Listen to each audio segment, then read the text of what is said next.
Hey guys, did you notice that the writer's strike and the actor's strike in Hollywood is still going on? I know, right? Nobody's really cared at all. Everything has gone on perfectly, but no. There were a couple of shows that ended up taking some time off. Not that anybody really cared or something like that. And given the fact that most of the strike took place over the time when traditionally most of the shows were on hiatus, season was over, go outside and enjoy the summer.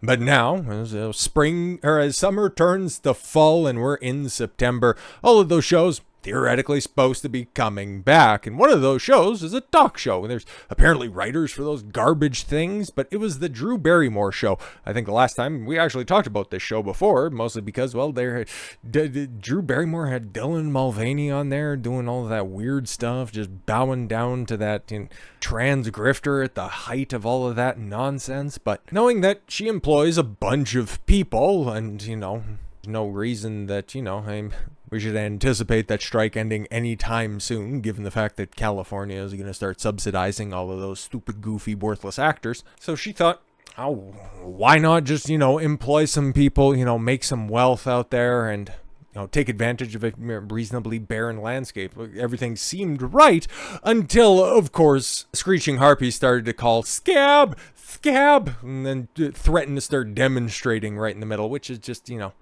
code for illegal actions to try to hijack and pressure you into supporting the unions, which is always what ends up happening. So that's why I'm, on top of a multitude of things, that's why I'm very much against unions in the modern form. They're not so much sticking up for the working class in so much as they're there to stick up for the unions and enrich themselves. Drew Barrymore hits pause on Drew Barrymore Show returning in stunning reversal, bowing to pressure after a firestorm of controversy. Yep, by the audience that she cultivated. So guess what? You get what you kind of deserve.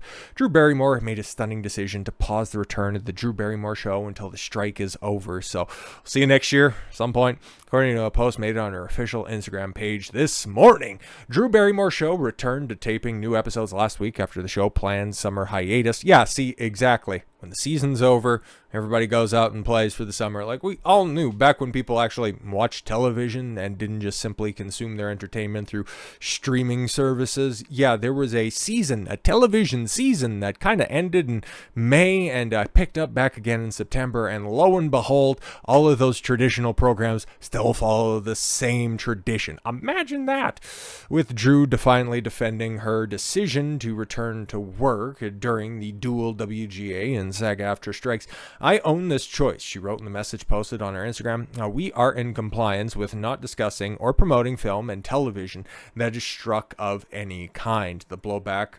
Oh, I'm sorry. She would delete that message in order to just post this groveling. Please don't boycott me. We support the workers. But now, guess what? You capitulated to the mob. Now you are beholden to the mob. So you're just going to go ahead and have to run any idea that you have past them moving forward. So good job on that one. The blowback was immediate and proved to be overwhelming for Barrymore, one of the most popular and visible people in the Hollywood community. That's debatable, I guess. Her show was aggressively picketed by striking workers. Oh, so she was unduly pressured because she wanted to get people paid? Like, what are we doing?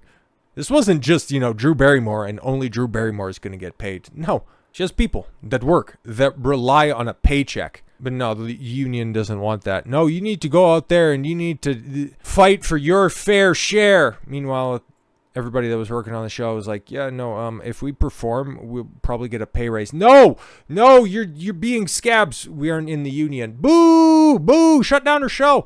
Her show was aggressively picketed by striking workers, and two audience members claimed that they were kicked out of the show's first taping on Monday, September 11th, for wearing pro WGA pins. Yeah, I'm sure that was all you were doing. You were just wearing pins. I'm sure you weren't being obnoxious assholes. As the week progressed, or you just looked like you had the capacity to try to hijack the show mid-taping. The week progressed. Drew was dumped from her duties of hosting the National Book Awards. Oh no. And criticized by the co-head writers of the show for this controversial decision. It is worth noting that other talk shows, including The View, The Talk, and Sherry, have either returned to work or are planning to do so, as with Real Time with Bill Maher, which we'll get to because I got to point out an exceedingly and astronomically rare Bill Maher W. Things reached a breaking point for the emotional Barrymore on Friday, who posted a tearful video apologizing for her actions. Oh my God, they don't care. That's the entire side that's ruled by emotion. So if you try to use their weapon back on them, they're just going to take that as the sign of weakness because that's their de facto attack tactic. Okay, they think that tears equal you being correct in your decision. Meanwhile, yeah, you express that emotional outburst, oh, they'll just weaponize that against you, and they'll just say, okay, that's weakness, we can go ahead and exploit you moving forward. I know there's just nothing I can do that will make this okay. This is not okay with. I fully accept that. I fully understand that. And there are many reasons why this is so complex. I just want everybody to know my intentions have never been in a place to upset or hurt anyone. That's not who I am. Yeah, you were just trying to keep some people out of poverty. I know, right? Such a dangerous action. She was swiftly mocked and criticized on social media for her statement, which she deleted mere hours later. Then on Sunday morning, Barrymore posted a stunning message to her Instagram page. I have listened to everyone, and I'm making the decision to pause the show's premiere until the strike is over. I have no words to express my deepest apologies to anyone I have hurt, and of course to our incredible team who works on the shows and has made it what it is today. I really tried to find our way forward, and I truly hope for a resolution in the entire industry very soon. And just about has 200,000 likes on that post, which is probably more people that actually watch the show. So congratulations, you virtue signaled yourself into getting a whole bunch of people that you employ to get exponentially more poor. Makes a whole hell of a lot of sense. But yeah, as they pointed out there, okay, what do you got? The Talk, the Sherry, okay, and The View. They're not getting picketed. They're all there. And hell, you know, The View is popping off big with all of their terrible fucking takes, ranging from politics to social to, well, infighting, as it's kind of up there. You guys can't see it, but The View explodes into pandemonium as Sunny Hostin flaps her stupid, uninformed mouth and probably calls somebody racist or some shit like that because she's a fucking brainlet like the rest of those idiots that are on the panel. But they go unpicketed, attacked or anything like that. Whoopi Goldberg does a stunt where it's like, I'm sick with COVID and I'm wearing a mask inside my mansion. You should feel bad for me. I think I got symptoms, but I don't know. I got all the jabs and I should be fine, but I'm not. Joy Behar called me stupid or something like that. I don't know what the fuck is going on over there. I don't watch that shit. All I see that it trends every once in a while. It's just because you got a bunch of, 70 to 80 IQ birds just clucking back and forth. Is there nothing that you fuckers can better do with your day than to a simple clip farm off of that nonsense? But no, I guess the alternative to that is to try to picket somebody who's trying to employ some people. Makes total sense, but it's not going to end up working with Bill Maher. Like I said, astronomically, just a microscopic W for Bill Maher, because, well, the last time, it's kind of funny with all of those other shows that are out there. I think with the maybe the timelines might line up on this one, but maybe they also skipped it the first time around. But during the late 2000s writer's strike, yeah, it was just a writer's strike, most shows shut down. Well, it kind of ended up leading to the decay of modern media that we're dealt with right now. So Lord only knows what's going to happen after we come out the other side of this extended strike. But Bill Maher used to have, was it Politically Correct? Was that on ABC? I think it was on ABC, right? But he had, a network talk show, late night talk show or something like that. And during the last strike, and he had writers and all that shit, he didn't stop at all. So he just continued to just plow through on all of that stuff. So this is his kind of modus operandi. He, for whatever reason, just kind of runs a podcast with a better booking agent, and if we're just going to keep it a buck. So I don't really know how many people he needs to employ. All I know is he runs credits at the end of that, and for some reason it's like, wow, for something that unfunny, you pay somebody to write your lines? Fucking weird. But yeah, nobody's going after Bill Maher, mostly because, well, for as much as I criticize him as being just a which way is the wind blowing type of a person on television who just simply wants to be popular. Remember, this was the same asshole during Trump in 2019 saying, shouldn't we people, we need to crash the economy to really stick it to Trump. He didn't say it quite like that, but that was the general sentiment, that we need to crash the economy to make sure that Trump doesn't get reelected in 2020.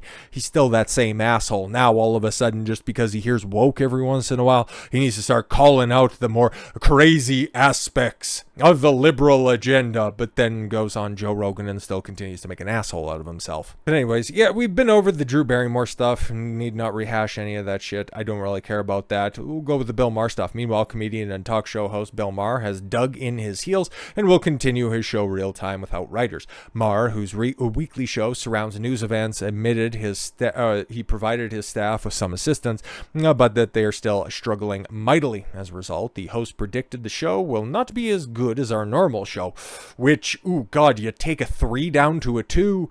Well, it's kind of negligible decline, because it won't have a monologue, desk piece, new rules, or an editorial segment. So it's just the same shit that normally goes viral due to the help of the social media algorithms, well, especially the ones on YouTube that so desperately want to be accepted by mainstream media. So you're just going to have the panel discussions. All right, so why not just have a podcast at that point? There was a distinction between Bill Maher and the others because he is a Writers Guild member. And the others, I believe, are SAG members, and they have waivers to do the show, but I'm not sure.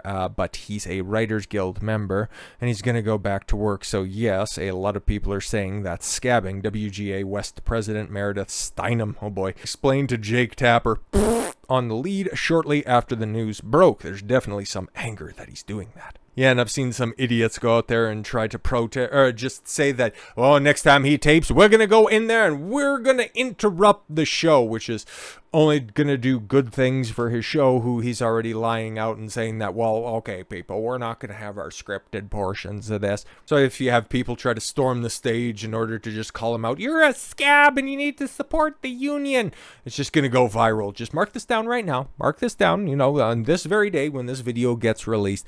The next time that something pops off when he goes to tape his show that's just going to have mundane opinions and a bunch of, 5-year-old hot takes, some entitled twat or two are just going to waddle up on stage with their signs, and it's definitely going to look organic. It's definitely not going to come across as staged, and Bill Maher's just going to end up looking like, oh, see, guys, if only we just had good liberals like that, then there would definitely be a better discussion that's being had at such a high level. You people make me sick with all of your fucking nonsense. Just seek alternative methods, and you might actually get a unique take or perspective out there. Just think about that for a second, people. So with all that said, thank you all very much for the gift of your time. I've been Don Consuelo. I want you to follow your gut and get after it. Take care, everyone.